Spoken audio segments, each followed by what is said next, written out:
ठीक हो खरीद लो ठीक है तुसा हर इलाके की मंडी डिठी होते वे ये जंगल दे विच जेडी मंडी लगदी है ना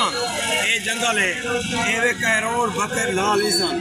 कैरोड़ बकर लाल ईसन दे विच एक असूल है एक कानून है ना रोड ब्लॉक थी मंडी वाली निवार ना कोई रास्ते जाम थी और ना ही आवाम को कोई मुश्किलात है लेकिन इतों की जी इंतजामी है ना उनकी एक बड़ी सोच मैंने है लेकिन जंगल मंडी में ये रोड वगैरह कहनी की वजह से आवाम को भी शदीद मुश्किलात का मुसाफिर को सामना नहीं देता लेकिन मंडी भी जंगल सारी मंडी में लोगों ये कहना है विजिट भी करना शुक्रिया थैंक यू